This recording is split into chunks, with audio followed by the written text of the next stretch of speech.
Hey everyone, welcome to the channel. Before we get started, don't forget to like and subscribe.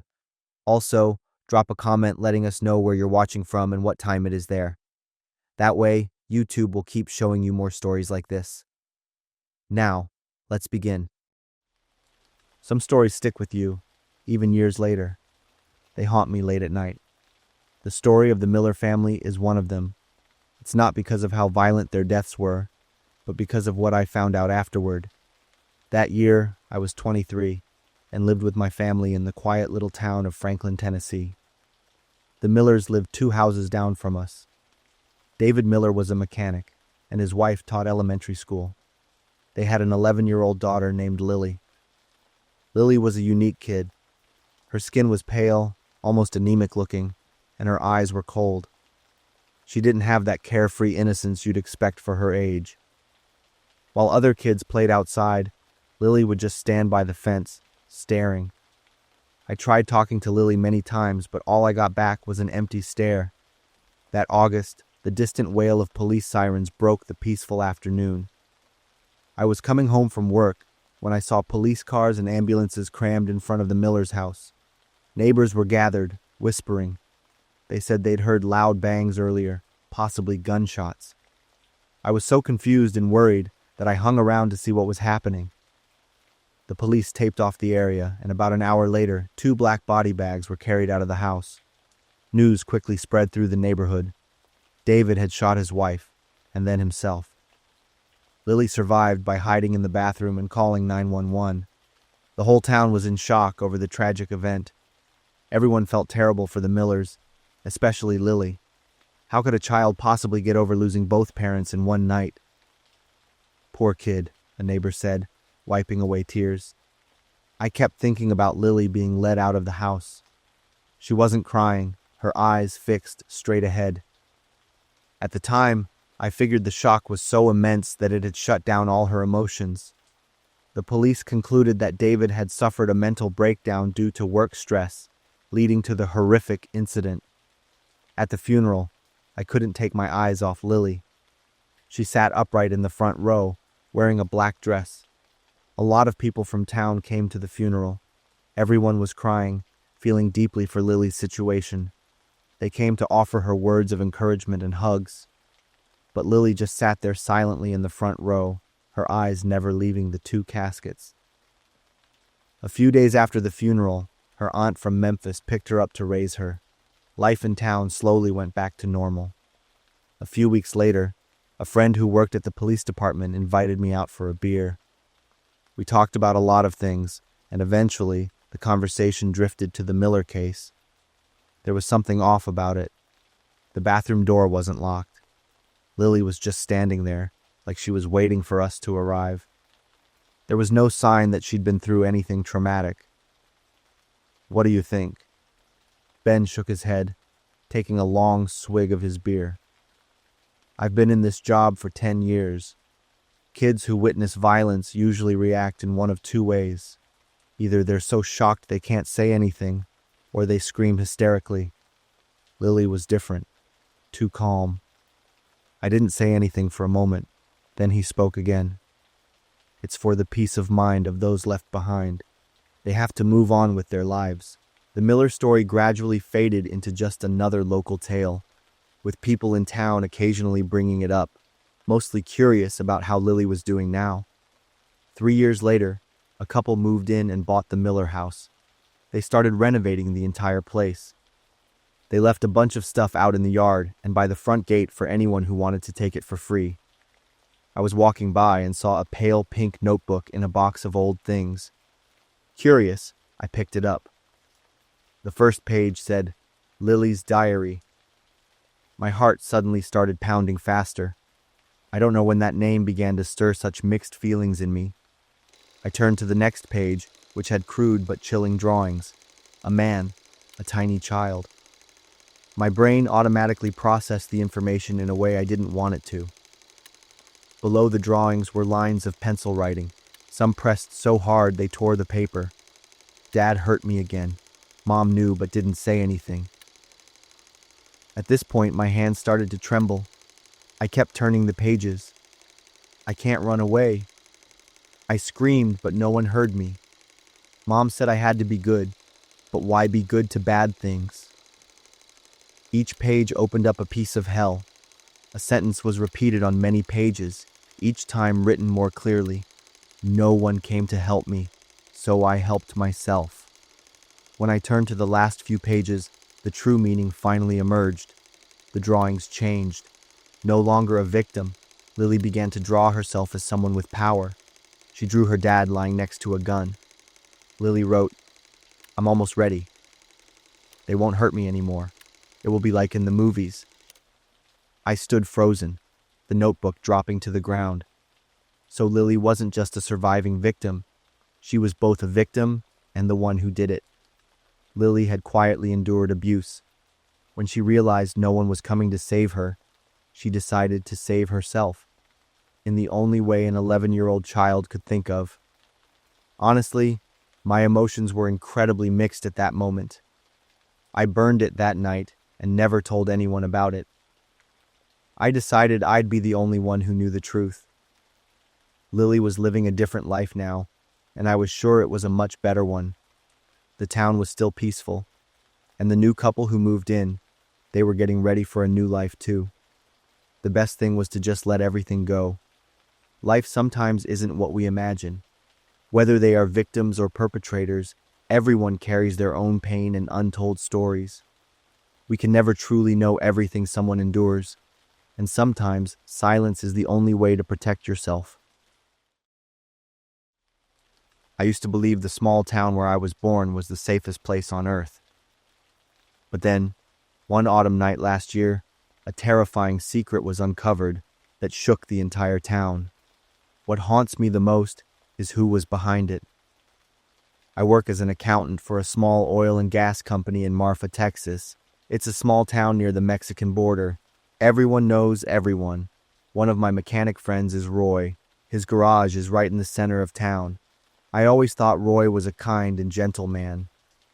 Not just me, but the whole town loved Roy. Until last autumn, when an incident changed the way I saw everyone around me. I had just finished my shift and was on my way home. I stopped to get gas. Across the street, I saw a chaotic scene. The area was cordoned off. There were many police cars and sirens wailed loudly. Then, I saw a woman wrapped in a blanket.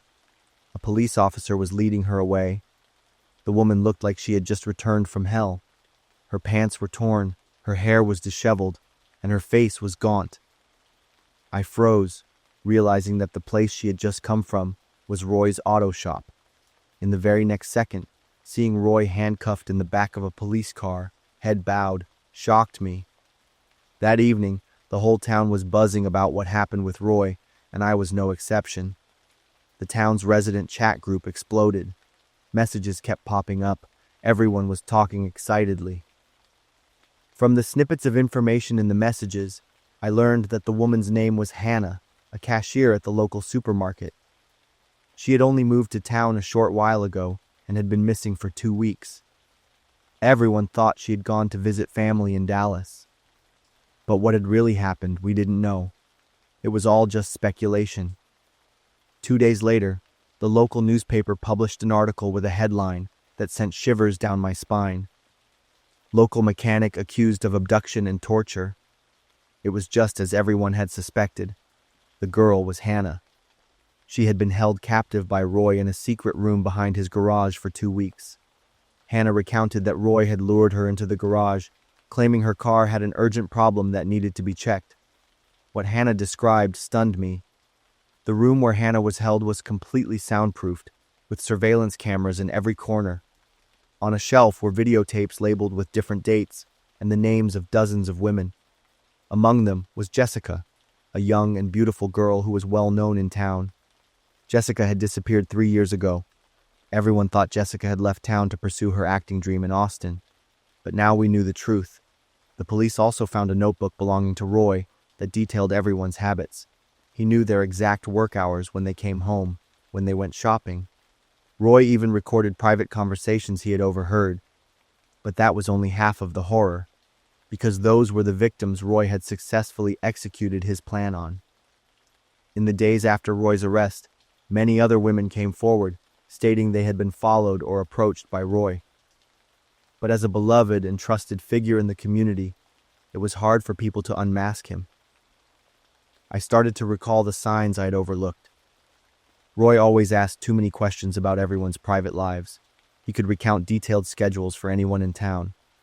At the time, I thought Roy was just a neighbor who cared, but now I understand it was a sign of systematic stalking. I suddenly remembered a detail from about a month ago.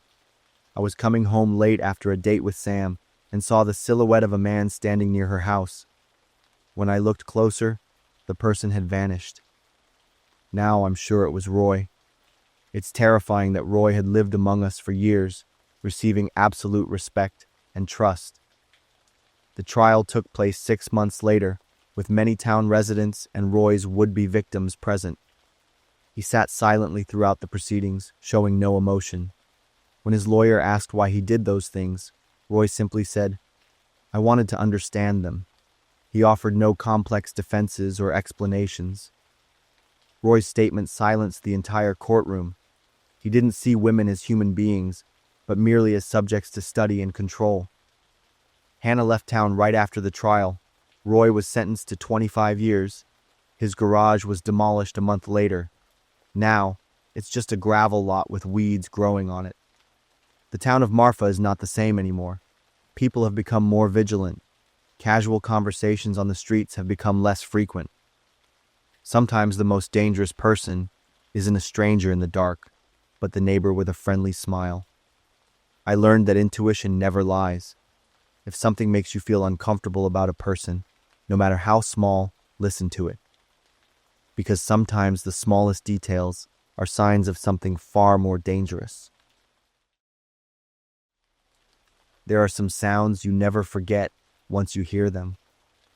For me, the humming of the Cyber Chase theme song outside my window in the middle of the night is one of them. 15 years have passed, but every time I hear that tune, I still shiver as I remember that night. It was the summer I turned 8. My parents were busy with their work schedules, so they decided to send me to my grandparents' house in Burnett, Texas. I was going to stay there for 3 weeks. My grandparents lived in a small wooden house, surrounded by a forest. Living with them was their helper, Aunt May, who assisted with chores around the house. The first few nights at my grandparents' house, I couldn't sleep. Everything was unfamiliar, from the smell of wood to the sound of cicadas buzzing outside. A few nights later, a new sound joined the others, a faint rattling outside my window. I pulled my blanket up, leaving only my eyes exposed, telling myself it was just the wind blowing against the window. After a while, it disappeared, and I drifted off to sleep. I still thought it was a normal sound around here, so I didn't mention it to my grandparents. The next morning, my grandpa took me and our dog for a walk. We walked along the trail that led into the woods behind the house. Our dog suddenly stopped, her fur bristling on her back, and started to growl towards a bush. "What is it, Cora?" Grandpa asked. I looked in the same direction and saw a figure standing still behind a large pine tree. I blinked a few times, thinking I was imagining things, but the figure remained there, just standing still and watching. "Grandpa, there's someone over there." But when we looked again, the figure had vanished. The dog continued to growl. "Could be a lost hunter," Grandpa said, and that made sense to me. That night, after watching Cyber Chase, I went to my room early. After talking to my parents on the phone, I got into bed to play my game console. In the middle of the night, I was woken up by a strange sound. Someone was humming the Cyber Chase theme song outside my window. I pulled the covers over my head, scared, and just lay still. When the song ended, I slowly pulled the blanket down. "Grandpa," I called out to him. "Hey, it's me. Come out here, grandson. I want to show you something cool." Maybe he couldn't sleep and wanted to show me the stars or some wild rabbits coming out to feed at night, things he often told me about. I climbed out of bed, opened the window, and looked outside. A figure stood in the dark, reaching out a hand. "Let's go, kid." I took that hand and followed. We walked a few steps on the dirt road, heading toward the forest. I felt a bit strange because Grandpa wasn't saying anything, nor did he turn to look at me as usual. The moonlight grew brighter, and I looked down at the hand holding mine. This wasn't Grandpa's hand. His hand was more wrinkled. I also smelled a strong scent of tobacco, even though my grandpa didn't smoke. I saw something black sticking out from the back of his waistband. It looked like a gun. I slowed down, terrified. Immediately, I felt a tight grip and was pulled forward. Just then, Grandpa's familiar voice rang out from the direction of the house. "Ethan! Ethan, where are you?" I immediately stopped dead. The man flinched, turning his head towards the house. In that moment of distraction, I quickly yanked my hand free and ran back towards the house. "Grandpa! Grandpa!" I screamed as I ran. Grandpa was standing on the porch, all the outdoor lights shining brightly. I rushed to him and hugged him tight. "Where have you been?" "What's wrong?" There was a man. I thought it was you, but it wasn't," I said. Grandpa held me close, then looked out towards the woods. Everything was just darkness now. Grandma and Aunt May also woke up because of the noise. Grandpa called the police immediately. They arrived and started searching the surrounding area. It didn't take long for them to find a man hiding in a drainage ditch over 300 feet from our house. The police also found a gun tucked into his pants. The man's name was Rick. He was Aunt May's ex-boyfriend. They had broken up a few weeks before I came to stay with my grandparents. Rick had followed Aunt May here and planned to kidnap me to force her to get back together with him. I didn't mean to hurt the boy. I just wanted May to understand that she needed me, Rick told the police. But the axe he had prepared told a different story. My parents drove all night to come pick me up. Although Aunt May had done nothing wrong, my grandparents felt they had to let her go. From then on, my parents rearranged their work schedules to spend more time with me. I still visit my grandparents every summer and during long breaks. I'm grateful that Grandpa woke up to use the bathroom that night and found me not in my room. If it hadn't been for his call, I can't imagine what would have happened in the woods that night with a man carrying an axe, determined to get what he wanted. It's been a year since this happened, but I still can't believe I survived because I fell asleep. I'm Ryan, 27 years old. I'm a UPS delivery driver in Pottstown, Pennsylvania. It was a normal workday in August. I parked in front of Miller Electronics. This was the last stop on my delivery route. I needed to pick up a large shipment of computer equipment that Mr. Miller had ordered from the UPS warehouse to deliver to a business customer tomorrow. Mr. Miller said he needed another 15 minutes to inspect and repackage the goods, so I sat in my truck and listened to country music on the radio. The exhaustion from a long day started to kick in. My eyelids grew heavy, and I don't know when I drifted off. A car horn jolted me awake. I checked my watch. It was 4:30 p.m.